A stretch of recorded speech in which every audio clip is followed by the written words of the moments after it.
ప్రశాంతంగా నిద్రపోయేందుకు నీంద్ యాప్లోకి అడుగుపెట్టండి. ఈ క్షణమే నీంద్ యాప్ను డౌన్లోడ్ చేసుకోండి. ఒత్తిడిని తగ్గించి ప్రశాంతమైన నిద్రలోకి మిమ్మల్ని తీసుకెళ్లే చక్కని కథలు, ధ్యాన పద్ధతులు, ఆహ్లాదకర సంగీతాన్ని మీరు నీంద్ యాప్లో మాత్రమే వినండి. ఇవే కాకుండా పలు రకాల స్లీప్ ప్రోడక్ట్స్ అయిన sleep gummies, milk mix, sleep tea bags గురించిన సమాచారం తెలుసుకోవచ్చు. ఈ ప్రోడక్ట్స్కి మీరు బానిస అయ్యే అవకాశమే లేదు. వీటిని వాడడం వల్ల మీకు ఎటువంటి సైడ్ ఎఫెక్ట్స్ కూడా ఉండవు. సంపూర్ణంగా నిద్రపోయేందుకు ఇవి సహకరిస్తాయి. మీ నిద్రానుభవాన్ని మరింత మెరుగుపరుస్తాయి. నమస్తే, నా పేరు ప్రత్యూష. వరలక్ష్మి శ్రీనివాస్ రచించిన ఆ ఇద్దరు ఎవరికి ఎవరు అనే కథను చదివి వినిపిస్తాను. ఈ ప్రపంచంలో ఒక్కరిగా బ్రతికినా, ఒంటరిగా బ్రతుకుతున్నా మనవాళ్ళు అంటూ ఎవరో ఒకరుంటారు. వాళ్ళు ఎక్కడున్నారు, ఎలా ఉన్నారు అని తెలుసుకోవాలని ప్రయత్నం చేస్తే ఖచ్చితంగా దొరుకుతారు. అన్వేషిస్తే దొరకని వస్తువు లేదు, మనిషి కూడా లేరు. చిన్న వయసులోనే అనాథగా ఆశ్రమానికి చేరి ఆ తర్వాత మానవత్వం ఉన్న మంచి మనుషులు దత్తత తీసుకోవడంతో శ్రీమంతురాలిగా మనీషా తన వాళ్ల కోసం ఎలాంటి అన్వేషణ చేసిందో ఈ కథలో విందాం. ప్రారంభించే ముందు సౌకర్యవంతమైన స్థితిలోకి వెళ్దాం. మీకు ఇష్టమైన రీతిలో పడుకుని అన్ని లైట్లు ఆఫ్ చేసి మీ కళ్ళు మూసుకోండి. నెమ్మదిగా గాలి పీలుస్తూ పూర్తిగా లోతైన శ్వాస తీసుకుని వదలండి. ఈ ప్రపంచాన్ని, ఇవాల్టి జ్ఞాపకాలను మెల్లగా పక్కకు నెట్టి నిద్రలోకి క్రమంగా జారుకునే సమయం ఇది. మరోసారి నెమ్మదిగా గాలి పీలుస్తూ లోతైన శ్వాస తీసుకుని మీ శరీరంలోని ఒత్తిడిని బయటకు వదిలివేయండి. ఇప్పుడు చేయాల్సిందల్లా విశ్రాంతి తీసుకోవడం, సేద తీరడం, మునుపటి స్థితికి రావడం. మీరిప్పుడు మంచం మీద ఉన్నారు. రోజువారీ అలసట నుంచి మీ శరీరం విశ్రాంతి తీసుకున్నట్లుగా మీకు అనిపిస్తోంది. కాళ్ళు నుంచి మొదలుపెట్టి మీ అవయవాల్లోని ఒత్తిడిని ఒక్కొక్కటిగా బయటికి పంపించేయండి. మీకోసం అవన్నీ రోజంతా చాలా కష్టపడ్డాయి కాబట్టి వాటికి విశ్రాంతి తీసుకునే అర్హత ఉంది. ముందుగా మీ పాదాల్లో మొదలైన విశ్రాంత అనుభూతి క్రమంగా మీ మోకాలి కింద భాగానికి చేరుతుంది. అక్కడి నుంచి మోకాళ్లలోకి ప్రవేశిస్తుంది. ఇప్పుడు మీ కాలి ఎగువ భాగాన్ని విశ్రాంతి తీసుకోనివ్వండి. ఈ విశ్రాంత అనుభూతి క్రమంగా మీ పొత్తి కడుపు నుంచి వెన్నెముక గుండా ఎగువ వీపు వరకు వచ్చి తర్వాత ఛాతిలోకి ప్రవహిస్తున్నట్లుగా గుర్తించండి. అక్కడి నుంచి మీ భుజాల్లోకి, తర్వాత చేతుల్లోకి, చివరిగా వేలి కొనల వరకు వెళ్తున్నట్లుగా అనుభూతి చెందండి. ఆపై మీ మెడ, తల, ముఖం వరకు ఆ అనుభూతి ప్రవహిస్తుంది. ఇప్పుడు మీ శరీరం మొత్తం ప్రశాంతంగా, రిలాక్స్డ్గా, నిద్రకు సిద్ధంగా ఉంది. త్వరలో మీరు చక్కని నిద్రలోకి జారుకుంటారు. డ్రీమ్ ల్యాండ్లో ప్రశాంతంగా ప్రయాణిస్తారు. ఈ ప్రయాణం ఉదయం వరకు కొనసాగుతూ ఉంటుంది. కాబట్టి మీరు కథను వింటున్నప్పుడు మీ శ్వాసను కూడా అనుసరించండి. అద్భుతమైన నిద్రానుభవం కోసం మీ శరీరం మొత్తానికి విశ్రాంతినిస్తూ స్థిరంగా ఉండండి. ముంబై మహానగరంలో అర్ధరాత్రి 12 గంటలకి 30 అంతస్తుల భవనం పైన కూర్చుని ఆకాశం వైపు చూస్తూ మనీషా ఏదో ఆలోచిస్తూ ఉంటుంది. ఆ రోజు తన పుట్టినరోజు అనే విషయం తాను ఎప్పుడో మర్చిపోయింది. దానికి కారణం తనని పెంచి పెద్ద చేసిన తల్లిదండ్రులు తన కళ్ల ముందే రోడ్డు ప్రమాదంలో చనిపోయారు. ఆ షాక్ నుంచి తేరుకోవడానికి ఆమెకు చాలా సమయం పట్టింది. అంతకంటే పెద్ద షాక్ ఆమెకి తన పుట్టుక గురించి తెలియని రహస్యాన్ని చనిపోయే చివరి క్షణంలో తల్లి చెప్పడం. ఆ తల్లిదండ్రులు చనిపోయే చివరి రోజు వరకు తాను వారి సొంత కూతురు కాదనే విషయం ఆ అమ్మాయికి తెలియలేదు. తెలిసాక వారు బ్రతికిలేరు. దీంతో నా పుట్టికే అనాథగా మొదలైంది. మళ్ళీ అనాథగా నా జీవితం మారిపోయింది. ఇలాంటి జీవితంలో మళ్ళీ ఒక కొత్త ఆశ, నా అనేవాళ్ళు ఎక్కడ ఉన్నారో తెలుసుకోవడం. అయినా వారు నన్ను ఎందుకు దూరం పెట్టారు?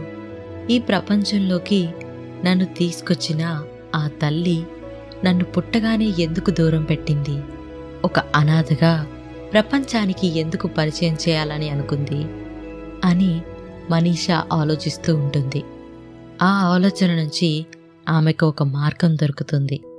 నా అనేవాళ్ళు ఈ ప్రపంచంలో ఎక్కడున్నా వెతికి పెట్టుకుంటా, నాకంటూ ఒకరున్నారని అందరికీ పరిచయం చేస్తా అని అనుకుంటుంది. అయితే దానికోసం నేనేం చేయాలి, ఎక్కడని వెతకాలి అని ఆలోచిస్తూ ఉంటే మనీషాని పెంచిన తల్లి చివరిగా చెప్పిన మాట ఆమెకి జ్ఞాపకం వస్తుంది. హైదరాబాద్లో అరబిందో ఆశ్రమం నుంచి 7 ఏళ్ల వయస్సు ఉన్న నిన్ను దత్తత తీసుకున్నాం అనే మాట మనీషా చెవిన పడుతుంది. దీంతో వెంటనే ఆమె తన ప్రయాణం మొదలు పెడుతుంది. హైదరాబాద్లో అడుగు పెడుతుంది. అక్కడ అరబిందో ఆశ్రమం కోసం వెతుకుతుంది. అయితే ఆ పేరుతో ఆశ్రమం ఎక్కడా ఉండదు. అరబిందో ఆశ్రమం ఉండే ప్రాంతంలో ఒక పెద్ద అపార్ట్మెంట్ ఉంటుంది. ఎప్పుడో 20 ఏళ్ల క్రితం ఇక్కడ ఆశ్రమం ఉండేదని అందరూ చెప్పేవారు. అయితే తర్వాత ఆ ఆశ్రమాన్ని నడపలేక వదిలేశారు. ఆ స్థలం అలా ఎన్నో చేతులు మారి ఫైనల్గా ఇలా ఈ అపార్ట్మెంట్ కట్టిన బిల్డర్ చేతికి వచ్చింది అని అక్కడున్న కొంతమంది ద్వారా తెలుసుకుంటుంది. ఎన్నో ఆశలతో వెతుక్కుంటూ వచ్చిన మనీషాకి అక్కడ తన వాళ్లని తెలుసుకోవడానికి కావలసిన ఎలాంటి గుర్తులు మిగల్లేదు అని బాధపడుతూ ఉంటుంది. మనీషా అక్కడ అపార్ట్మెంట్లో ఫ్లాట్లో అద్దెకు దిగుతుంది. అపార్ట్మెంట్ కింద పార్కులో మనీషా తిరుగుతూ ఆలోచిస్తూ ఉంటుంది. ఏదో అనుకుంటూ వస్తే ఇంకేదో అయింది అనుకుంటూ ఉండగానే ఒక ఆలోచన వస్తుంది. మనీషా వెంటనే ఫోన్ తీసుకుని అందులో ఫేస్బుక్ ఆన్ చేసి అరబిందో అనాథాశ్రమం గురించి తెలుసుకోవాలని అనుకుంటున్నా. ఆ ఆశ్రమంలో పెరిగిన ఎవరైనా ఉంటే దయచేసి నా నంబర్కి కాంటాక్ట్ అవ్వండి అని పోస్ట్ పెడుతుంది. ఆ పోస్ట్ పెట్టిన 2 రోజుల తర్వాత మనీషాకి ఒక కాల్ వస్తుంది. అరబిందో ఆశ్రమం గురించి తెలుసుకోవాలని పోస్ట్ పెట్టారు కదా, నాకు తెలుసు, నేను కూడా ఆ ఆశ్రమంలో పెరిగాను. మీకు రేపు ఒక అడ్రస్ పంపిస్తాను, అక్కడికి వస్తే నన్ను కలవచ్చు అని కాల్లో ఉన్న అవతలి వ్యక్తి చెప్తాడు. ఎవరో మగ వ్యక్తి మాట్లాడినట్లు అనిపిస్తుంది. ఆ మాటలు విన్న మనీషా నిజమే అని నమ్మి చాలా సంతోషిస్తుంది. తన పుట్టుక గురించి తెలుసుకోవడానికి మార్గం దొరికింది అనుకుంటూ చాలా ఆనందపడుతుంది. మరుసటి రోజు తనకి ఫోన్ చేసిన వ్యక్తి పెట్టిన అడ్రస్ ఆధారంగా సిటీ బయటున్న ఓ బంగ్లాకి వెళ్తుంది. అక్కడికి వెళ్ళిన తర్వాత కొంతమంది గ్యాంగ్ ఆమె కోసం వెయిట్ చేస్తున్నట్లు ఉంటారు. మనీషా లోపలికి వెళ్ళగానే వాళ్ళు డోర్ లాక్ చేస్తారు. అక్కడ ఒక పెద్ద మనిషి ఉంటాడు. అతను మనీషా వైపు చూస్తాడు. మనీషా మాత్రం వాళ్ళని చూసి భయపడకుండా అరబిందో ఆశ్రమం గురించి చెబుతా అని ఫోన్ చేసి ఇక్కడికి రమ్మన్నారు, నాకు ఫోన్ చేసింది అని ఫోన్ పట్టుకుని అదే నెంబర్కి డయల్ చేస్తుంది. ఆ ఫోన్ అక్కడున్న పెద్ద మనిషి పక్కనే ఉన్న వ్యక్తి దగ్గర రింగ్ అవుతుంది. మనీషా అతని వైపు చూసి, భయ్యా ఆశ్రమం గురించి చెబుతానన్నారు కదా, కొద్దిగా ఆ విషయం చెప్పేస్తే వెళ్ళిపోతా అని అంటుంది. మనీషా మాటలు వింటున్న పెద్ద మనిషి ఆమె వైపు చూస్తూ, ఆ ఫోన్ నేనే చేయించా, అరబిందో ఆశ్రమం గురించి నువ్వేం తెలుసుకోవాలి అని అడిగాడు. దానికి ఆమె చాలా సంతోషంగా, చాలా విషయాలు తెలుసుకోవాలని అనుకుంటున్నా అంకుల్, మీకు తెలుసా, తెలిస్తే చెప్పండి అని మనీషా అతనితో అంటుంది. దానికి ఆ పెద్ద మనిషి మనీషా వైపు చూస్తూ, ఆ ఆశ్రమం నాదే, అంటే మా అమ్మ చూసుకునేది. అయితే ఒకరోజు షార్ట్ సర్క్యూట్ అయ్యి ఆ ఆశ్రమం కాలిపోయింది. అందులో ఉన్న మా అమ్మ కూడా చనిపోయింది. ఆ ప్రమాదంలో అమ్మతో పాటు ఆశ్రమంలో ఉన్న చాలా మంది చనిపోయారు. ఆ బాధ నుంచి కోలుకోవడానికి చాలా టైం పట్టింది. కాలిపోయిన ఆశ్రమం చూస్తుంటే మా అమ్మ మరణం నాకు గుర్తుకొచ్చేది. ఆ జ్ఞాపకాల నుంచి బయటపడాలని స్థలాన్ని అమ్మేశా అని చెబుతాడు. అయితే తన గురించి తాను తెలుసుకోవడానికి ఆధారం దొరికినట్లే దొరికి మళ్ళీ పోయింది అని మనీషా అనుకుంటుంది. ఏం చేసేది లేక అక్కడున్న పెద్ద మనిషికి థ్యాంక్స్ చెప్పేసి అక్కడి నుంచి వెళ్ళిపోతుంది. అక్కడున్న కొందరు మనీషాని ఆపాలని ప్రయత్నం చేస్తారు. అయితే పెద్ద మనిషి ఇచ్చిన సిగ్నల్తో వారు ఆమెని వదిలేస్తారు. అక్కడి నుంచి బయటికి వెళ్తూ ఉండగానే ఓ జీప్ వచ్చి ఆమె ముందు ఆగుతుంది. అందులో నుంచి పార్థసారథి ఆమెని చూస్తాడు. మనీషాని చూస్తూ అర్జెంట్గా జీప్ ఎక్కమని చెప్తాడు. ఆమె అనుమానంగా అతన్ని చూస్తుంది. ఎవరు మీరు? నేను మీ జీప్ ఎందుకు ఎక్కాలి అని మనీషా అడుగుతుంది. దీంతో అతను తన ఐడి కార్డ్ చూపిస్తాడు. అందులో డిటెక్టివ్ పార్థసారథి అని రాసుంటుంది. ఆ కార్డు చూసి మనీషా తన జీప్ ఎక్కుతుంది. పార్థసారథి ఆమెను తన ఇంటికి తీసుకుని వెళ్తాడు. ఆ ఇంట్లో మొత్తం ఇన్వెస్టిగేషన్ క్లిప్పింగ్స్తో ఇంటీరియర్ ఉంటుంది. పార్థసారథి మంచినీళ్ళు తీసుకొచ్చి మనీషాకి ఇస్తాడు. తర్వాత ఆమె నీళ్లు తాగుతుంది. కాఫీ తాగుతారా అని మనీషాని పార్థసారథి అడుగుతాడు. ఆమె తాగుతాను అన్నట్లు తల ఊపుతుంది. కాఫీ కలిపి తీసుకొచ్చి మనీషాకి పార్థసారథి ఇస్తాడు. అతను సోఫాలో కూర్చుంటాడు. మనీషా కూడా సోఫాలో కూర్చుంటుంది. అరబిందో ఆశ్రమం గురించి మీరెందుకు తెలుసుకోవాలి అనుకుంటున్నారో తెలుసుకోవచ్చా అని పార్థసారథి అడుగుతాడు. దీంతో మనీషా ఆ ఆశ్రమం గురించి తాను ఎందుకు తెలుసుకోవాలి అనుకుంటుంది చెప్తుంది. ఆమె కథ విన్న పార్థసారథి, సారీ, మీ ఉనికి తెలుసుకోవాలని మీరు ప్రయత్నం చేస్తున్నారు. ఆ ఆశ్రమం ఉనికి ఎలా కనుమరుగయ్యిందో తెలుసుకోవాలని నేను ప్రయత్నం చేస్తున్నా. ఆ ఆశ్రమానికి సంబంధించిన ఏ చిన్న రికార్డు కూడా బయటికి రాలేదు.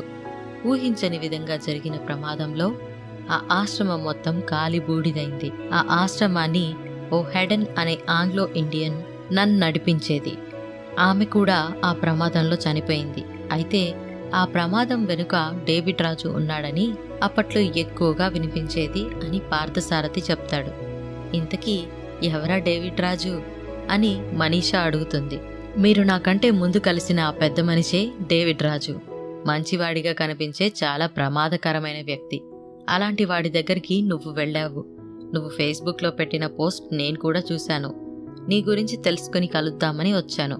అప్పటికే నువ్వు డేవిడ్ రాజుని కలవడానికి వెళ్తున్నావు. నువ్వెక్కడ ప్రమాదంలో పడతావో అని నేను నీ వెనకే వచ్చాను. నీ అదృష్టం ఏమీ చేయకుండా నిన్న డేవిడ్ రాజు వదిలేశాడు అని పార్థసారథి మనీషాకి తెలియకుండా జరిగిన కథ మొత్తం చెప్తాడు. పార్థసారథి మాటలు వింటున్న మనీషాకి చాలా ఆశ్చర్యంగా అనిపిస్తుంది. నాకు తెలియకుండా నా చుట్టూ ఇంత కథ జరిగిందా అని పార్థసారథితో అంటుంది. దానికి అతను తల ఊపుతాడు. నువ్వు హైదరాబాద్లో ఉండడం సేఫ్ కాదు, ముంబై వెళ్ళిపో. అలాగే నీ ఉనికి తెలుసుకోవాలనే ప్రయత్నాన్ని కూడా వదిలేస్తే మంచిది అని పార్థసారథి చెప్తాడు. దానికి ఆమె ఓకే అని చెప్పి అక్కడి నుంచి లేచి వెళ్ళిపోతుంది. మనీషా వెళ్ళిపోతూ పార్థసారథికి థ్యాంక్స్ చెప్తుంది. ఆమె ముంబై ఫ్లైట్ ఎక్కి వెళ్ళిపోతుంది. కొద్ది రోజుల తర్వాత పార్థసారథి పేపర్ చూస్తూ ఉంటాడు. అతని దృష్టిలో ఒక పాత పేపర్ ఆకర్షిస్తుంది. అందులో సివిల్స్లో ఈ సంవత్సరం ఇండియా ఫస్ట్ ర్యాంకర్గా స్వప్న రంగనాథ్ అని ఆమె ఫోటో కనిపిస్తుంది. ఆ ఫోటో చూడగానే పార్థసారథి ఆశ్చర్యపోతాడు. అలాగే లేటెస్ట్ పేపర్లో హైదరాబాద్ సిటీ డెప్యూటీ పోలీస్ కమిషనర్గా స్వప్న రంగనాథ్ నియామకం అనే వార్త కూడా కనిపిస్తుంది. అంటే ఆమె ఆశ్రమం గురించి తెలుసుకోవడానికి కారణం వేరే ఉందా అని ఆ ఫోటో చూసి పార్థసారథి అనుకుంటాడు. అయితే తన పేరు మనీషా అని ఎందుకు చెప్పింది? అసలు ఈమె ఒకరేనా? మనీషా వెతుకుతున్న తన ఉనికిలో ఈమె కూడా ఉందా అని ఆలోచిస్తూ ఉంటాడు. సిటీ డెప్యూటీ పోలీస్ కమిషనర్గా స్వప్న రంగనాథ్ బాధ్యతలు తీసుకుంటుంది. అక్కడికి పార్థసారథి ఒక జర్నలిస్టు వేషంలో వస్తాడు. ఆమె మీడియా ముందుకు వచ్చి తనని తాను పరిచయం చేసుకుంటుంది. పిలవగానే ప్రెస్ మీట్కి వచ్చినందుకు మీడియా మిత్రులందరికీ థ్యాంక్స్. ఇప్పటికే నా పేరు మీరు విని ఉంటారు, స్వప్న రంగనాథ్. అయితే నా గురించి మీకు ఎవరికీ పూర్తిగా తెలీదు. నన్ను నేను మీ ద్వారా సిటీలో ఉన్న చాలా మందికి పరిచయం చేసుకుందామని పిలిపించాను. నేను ఆ చాలా మందికి చెప్తున్నా, స్వప్న అందరిలాంటి అమ్మాయి కాదు. ఆడపిల్ల ప్రాణరక్షణ కోసం ఎంతవరకైనా వెళ్లే రకం. అలాగే తెలిసి తప్పులు చేసే పెద్ద మనుషుల ముసుగులో ఉన్న వారికి కూడా చెప్తున్నా, మీ చిట్టాలు అన్నీ మళ్లీ తిరగేస్తా. అందులో ఎలాంటి ఆధారాలు దొరికినా మీకు కారాగారాన్ని పరిచయం చేస్తా. జైలుకి వచ్చి వెళ్లడం ఆ నేరగాళ్లకి అలవాటుగా ఉండొచ్చేమో, కానీ ఈసారి శాశ్వతంగా ఉండేలా చేసే బాధ్యత తీసుకుంటా. దానికి నాది హామీ. ఇదంతా అర్థమయ్యే వారికి అర్థమయ్యేలా చెప్పండి అని పైకి లేచి మీడియా వారికి థ్యాంక్స్ చెప్పి అక్కడి నుంచి లేచి వెళ్ళిపోతుంది. తర్వాత సిటీలో స్వప్న తన ఐడెంటిటీ అందరికీ అర్థమయ్యే విధంగా గ్యాంగ్స్టర్స్, రౌడీలకి చుక్కలు చూపిస్తూ ఉంటుంది. ఒకరోజు పార్థసారథి స్వప్న రంగనాథ్ని కలవడానికి వస్తాడు. ఆమె అతన్ని తన క్యాబిన్లోకి పిలిపిస్తుంది. తనని ఒక డిటెక్టివ్గా పరిచయం చేసుకుంటాడు. స్వప్న అతని వైపు చూస్తూ, మాకు డిటెక్టివ్స్ హెల్ప్ అవసరం లేదు, మా డిపార్ట్మెంట్లోనే చాలా మంది డిటెక్టివ్లు ఉన్నారు అని అతనికి చెప్తుంది. నేను వచ్చిన విషయం అది కాదు మేడం, మీరు నన్ను కలిశారు గుర్తులేదా అని పార్థసారథి అడుగుతాడు. నేను నిన్ను కలవడం ఏంటి, ఏమైనా కలగంటున్నావా అని స్వప్న అంటుంది. మిమ్మల్ని మీరు మనీషా అని పరిచయం చేసుకున్నారు, నా గురించి ఇండియా మొత్తం తెలుసు, నన్ను నేను మనీషా అని మరో పేరుతో పరిచయం చేసుకున్నా అది నిజమని నమ్మించడానికి నువ్వు నా దగ్గరికి వచ్చావు. నిజానికి మీరు డిటెక్టివ్లా కాకుండా సినిమా రైటర్లా ట్రై చేసి ఉంటే బాగుండేదే అని నా అభిప్రాయం అని స్వప్న పార్థసారథి వైపు చూస్తూ అంటుంది. అయితే పార్థసారథి మనీషా తనతో తీసుకున్న సెల్ఫీ స్వప్నకి చూపిస్తాడు. ఆ ఫోటో చూడగానే స్వప్న ఆశ్చర్యపోతుంది. అవును, అచ్చం నాలాగే ఉంది, నన్ను నేను అద్దంలో చూసుకున్నట్లు అనిపిస్తుంది అని అంటుంది. అయితే ఇది మీరు కాదా మేడం అని పార్థసారథి అంటాడు. దానికి స్వప్న అతని వైపు చూస్తూ, ఇది నేను కాదు, కానీ నాకు ఈమెకి ఏదో సంబంధం ఉంది అని అంటుంది. ఇంతకీ ఈమె నీ దగ్గరికి ఎందుకు వచ్చింది అని స్వప్న అడుగుతుంది. అరబిందో ఆశ్రమం గురించి తెలుసుకోవడానికి వచ్చింది మేడం అని పార్థసారథి చెప్పగానే, అరబిందో ఆశ్రమం, ఆ పేరు ఎక్కడో చూసినట్లు అనిపిస్తుందే అని గుర్తు చేసుకుంటుంది. పాత ఎఫ్ఐఆర్లు చెక్ చేస్తూ ఉంటే అది కనిపిస్తుంది. ఆ విషయాన్ని స్వప్న గుర్తు చేసుకుంటుంది. కానిస్టేబుల్ని పిలిచి ఆ అరబిందో ఆశ్రమం ఎఫ్ఐఆర్ ఫైల్ తీసుకురండి అని స్వప్న చెప్తుంది. కానిస్టేబుల్ దాన్ని తీసుకొచ్చి స్వప్నకి ఇస్తాడు. ఆ ఫైల్ ఆమె చూస్తూ 20 ఏళ్ల క్రితం ఫైర్ యాక్సిడెంట్ అయ్యి ఆ ఆశ్రమం కాలిపోతుంది. ఆ ప్రమాదంలో 10 మంది పిల్లలతో పాటు ఆ ఆశ్రమాన్ని నడుపుతున్న హెడెన్ అనే ఆంగ్లో ఇండియన్ మహిళ కూడా చనిపోతుంది. అయినా ఈ అరబిందో ఆశ్రమానికి తనకి ఏంటి సంబంధం అని స్వప్న పార్థసారథి వైపు చూస్తూ అడుగుతుంది. హెడెన్ని ఆ ఆశ్రమంలో అందరూ అమ్మ అని పిలిచేవారు. ఆమె దగ్గర నుంచే మనీషాను పెంచిన తల్లిదండ్రులు దత్తత తీసుకుంటారు. వారు రోడ్డు ప్రమాదంలో రీసెంట్గా చనిపోయారంట. చనిపోయే చివరి క్షణంలో ఆమె తల్లి తనని ఇలా ఆశ్రమం నుంచి దత్తత తీసుకున్నట్లు చెప్పారంట. దీంతో పుట్టుక గురించి తెలుసుకోవడానికి మనీషా ముంబై నుంచి హైదరాబాద్ వచ్చింది. తెలుసుకునే ప్రయత్నంలో ఆమె డేవిడ్ రాజుని కలిసింది అని పార్థసారథి చెప్తూ ఉంటాడు. ఆ స్టోరీ మొత్తం వింటున్న స్వప్న డేవిడ్ రాజు ఎవరు అని అడుగుతుంది. ఆశ్రమం నడిపే హెడెన్ అమ్మ పెంచుకున్న వ్యక్తి. తర్వాత ఆ ఆశ్రమం స్థలాన్ని అతను వేరే వాళ్ళకి అమ్మేశాడు.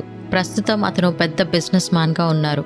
వైజాగ్ వెళ్ళిపోయి మెరైన్ బిజినెస్లో సెటిల్ అయ్యారు అని పార్థసారథి చెప్తాడు. వైజాగ్లో ఉన్న అతను ఆ మనీషా ఆశ్రమం గురించి ఎంక్వైరీ చేస్తుందని తెలుసుకొని ఆమెని కలవడం కోసం హైదరాబాద్ వచ్చాడా? ఇదేదో చాలా ఇంట్రెస్టింగ్గా ఉంది, చెప్పండి అని స్వప్న ఆసక్తిగా వింటుంది. అరబిందో ఆశ్రమంలో హెడెన్ అమ్మ నాకు తల్లి లాంటిదే. ఎందుకంటే నేను కూడా ఆ ఆశ్రమంలోనే అనాథగా పెరిగాను. ఆమె దయతోనే చదువుకొని బయటకొచ్చా. ఇలా క్రిమినాలజీ చేసి డిటెక్టివ్గా సెటిల్ అయ్యాను అని చెప్తాడు. అరబిందో ఆశ్రమం గురించి ఆమె ఫేస్బుక్లో పెట్టిన పోస్ట్ చూసి ఆమెను వెతుక్కుంటూ నేను వెళ్ళాను. ఆమె డేవిడ్ రాజ్ దగ్గరికి వెళ్ళింది. అతను మనీషాని ఏమైనా చేస్తాడేమో అని భయపడ్డా, కానీ అక్కడ ఏమీ జరగలేదు. ఆమె మళ్ళీ బయటకు వచ్చింది. ఆమెను మా ఇంటికి తీసుకెళ్లాను. వచ్చిన విషయం అడిగితే తన కథ మొత్తం చెప్పింది అని పార్థసారథి స్వప్నకి జరిగిన కథ మొత్తం చెప్తాడు. నాకు తెలిసిన విషయాలు మనీషాకి నేను చెప్పాను. దీంతో ఆమె తన ప్రయత్నం విరమించుకొని ముంబై వెళ్ళిపోయింది. తర్వాత మీ ఫోటో పేపర్లో చూసి మనీషా మీరు ఒక్కరే అయ్యుంటారని అనుకుని మిమ్మల్ని కలుద్దామని వచ్చాను అని పార్థసారథి అంటాడు. దానికి స్వప్న అతని వైపు చూస్తూ, మరి ఈ అరబిందో ఆశ్రమం గురించి నీకు తెలిసిన నిజాలు ఏంటి అని అడుగుతుంది. దానికి పార్థసారథి ఆమె వైపు చూస్తూ, ఆ ఆశ్రమం ప్రమాదంలో కాలిపోలేదు, అంతే తప్ప అనుకోకుండా జరిగిన ప్రమాదంలో కాదు. హెడెన్ దత్తపుత్రుడు డేవిడ్ రాజుకి ఏదైనా వ్యాపారం చేసి ఎదగాలని కోరిక ఉండేది. అయితే అమ్మ దగ్గర ఆస్తి ఏమీ లేదు, ఆ ఒక్క ఆశ్రమం తప్ప. ఆ ఆశ్రమం కూడా వాళ్ళు వీళ్ళు చేసే సాయం వల్లనే నడిచేది. అయితే ఆ ఆశ్రమం ఉన్న స్థలాన్ని మాత్రం కోట్లల్లో విలువ ఉంది. మరి అతనికే ఆ ఆలోచన వచ్చిందో ఎవరైనా ఇచ్చారో తెలియదు, కానీ ఆ ఆశ్రమం లేకుండా చేస్తే ఆ స్థలాన్ని అమ్ముకుని ఆ వచ్చిన డబ్బుతో వ్యాపారం చేసుకోవచ్చని డేవిడ్ రాజ్ అనుకుంటాడు. డేవిడ్ రాజు ఆ విషయాన్ని హెడెనమ్మతో కూడా చెప్పాడు. అయితే ఆమె దానికి ఒప్పుకోలేదు. తర్వాత డేవిడ్ రాజు కనిపించకుండా ఎక్కడికో వెళ్ళిపోయాడు. అతను వెళ్ళిపోయిన వారం రోజుల తర్వాత షార్ట్ సర్క్యూట్ కారణంగా ఆ ఆశ్రమం కాలిపోయిందని, ఆ ప్రమాదంలో హెడెనమ్మ, అందులో 10 మంది పిల్లలు చనిపోవడం జరిగిందని పార్థసారథి చెప్తాడు. మరి ఈ విషయం డిపార్ట్మెంట్ ఇన్వెస్టిగేషన్లో తెలుసుకోలేదా అని స్వప్న అడుగుతుంది. ఏమో నాకు తెలియదు మేడం, మీ డిపార్ట్మెంట్లో కూడా షార్ట్ సర్క్యూట్ కారణంగానే ప్రమాదం జరిగిందని కేసు క్లోజ్ చేశారు అని పార్థసారథి చెప్తాడు. ఆ కేసు ఇన్వెస్టిగేషన్ చేసిన వారి పేరు కూడా కేస్ ఫైల్ మీద ఉంటుంది కదా మేడం అని పార్థసారథి చెప్తాడు. అందులో ప్రస్తుతం డీజీపీగా ఉన్న అతని పేరుంటుంది. స్వప్న ఆశ్చర్యపోతుంది. డీజీపీకి ఎదురెళ్లే శక్తి స్వప్న దగ్గర లేదు. ఆ విషయం తనకి కూడా తెలుసు. అంతకంటే ముందుగా తనలాగే ఉన్న మనీషాకి తనకి మధ్య ఏమైనా సంబంధం ఉందా అనే విషయం తెలుసుకోవాలనే ఆసక్తి చూపిస్తుంది. ఈ విషయాలు అన్నీ చెప్పిన పార్థసారథికి థ్యాంక్స్ చెప్పి, మనీషా ఫోన్ నెంబర్, అడ్రస్ ఏమైనా ఉన్నాయా అని స్వప్న అడుగుతుంది. ఫేస్బుక్ పోస్ట్లో పెట్టిన ఫోన్ నెంబర్ ఉంది మేడం అని అంటాడు. ఆ నెంబర్ స్వప్నకి చెప్తాడు. స్వప్న ఇంటికి వెళ్ళి తన తండ్రి రిటైర్డ్ సిఐ రంగనాథ్ని తన గురించి అడుగుతుంది. నాన్న, మిమ్మల్ని ఒక విషయం అడగాలనుకుంటున్నా, దానికి మీ దగ్గర సమాధానం కూడా ఉంటుంది అని నేను అనుకుంటున్నా అని స్వప్న అంటుంది. రంగనాథ్ స్వప్న వైపు చూస్తూ ఏం అడగాలనుకుంటున్నావో అడగమ్మా అని అంటాడు. దానికి స్వప్న అతని వైపు సూటిగా చూస్తూ, నేను మీ కన్న కూతురునేనా అని అడుగుతుంది. దానికి రంగనాథ్ కొద్దిసేపు ఆలోచిస్తాడు. నీకెప్పుడూ రాని ప్రశ్న ఇప్పుడెందుకు వచ్చిందమ్మా? నా పెంపకంలో ఏమైనా లోపం కనిపించిందా? తండ్రిలా నువ్వు అడిగింది ఎప్పుడైనా కాదన్నానా అని రంగనాథ్ స్వప్నతో అంటాడు. నాన్న, మీరు పోలీస్, నా ప్రశ్నకి మీ నుంచి స్ట్రైట్ సమాధానం కోరుతున్నా. మీరు ఏం సమాధానం చెప్పినా ఎప్పటికీ మీరే నా నాన్న అని స్వప్న అంటుంది. దానికి రంగనాథ్ మరేమీ మాట్లాడలేక, నువ్వు నా కన్న కూతురు కాదు తల్లి అని చెబుతాడు. దానికి స్వప్న ఆశ్చర్యపోతూ, మరి ఎక్కడి నుంచి నన్ను మీరు తీసుకొచ్చారు అని అడుగుతుంది. అప్పట్లో అరవిందో ఆశ్రమం అని ఉండేది, అక్కడి నుంచి నిన్ను దత్తత తీసుకున్నా అని చెబుతాడు. పార్థసారథి దగ్గర ఉన్న ఫోటోని స్వప్న తీసుకోవడంతో ఆ ఫోటో రంగనాథ్కి చూపిస్తుంది. ఈ అమ్మాయి పేరు మనీషా, ఆమెకి నాకు ఏమైనా సంబంధం ఉందా అని స్వప్న అడుగుతుంది. దాంతో రంగనాథ్ స్వప్న వైపు చూస్తూ, నిన్ను దత్తత తీసుకునే సమయంలో నీకో కవల సోదరి ఉంది. ఇద్దరినీ తీసుకోవాలని అనుకున్నా, కానీ అప్పటికే ఆ పాపని ముంబైకి చెందిన మార్వాడి ఫ్యామిలీ దత్తత తీసుకోవడానికి సిద్ధమయ్యారు అని హెడెనమ్మ చెప్పింది. దాంతో నిన్ను మాత్రమే తీసుకున్నా అని రంగనాథ్ చెప్తాడు. ఆ మాట వినడంతో మనీషా తన చెల్లి అనే విషయం స్వప్నకి అర్థమవుతుంది. మరి మా తల్లి ఎవరు? మేము అనాథాశ్రమానికి ఎందుకు చేరాల్సి వచ్చిందనే విషయం మీకు తెలుసా నాన్న అని స్వప్న అడుగుతుంది. అవన్నీ నాకు తెలియదు తల్లి, నాకు తెలిసిన విషయాలు నీకు చెప్పాను అని రంగనాథ్ అంటాడు. రంగనాథ్ మాటలన్నీ విన్న స్వప్నకి ఏదో తెలియని ఆనందం వస్తుంది. దీంతో రంగనాథ్ దగ్గరికి వచ్చి, థ్యాంక్ యూ నాన్న, ఇన్నేళ్ళు నా జీవితంలో నాకే అర్థం కాని ఓ వెలితి ఉండేది, అదేంటో తెలుసుకోవాలని చాలా ఆలోచించా, కానీ ఇప్పుడు ఎందుకనో ఆ వెలితిపోయినట్లు అనిపిస్తుంది అని చెప్పి స్వప్న అక్కడి నుంచి వెళ్ళిపోతుంది.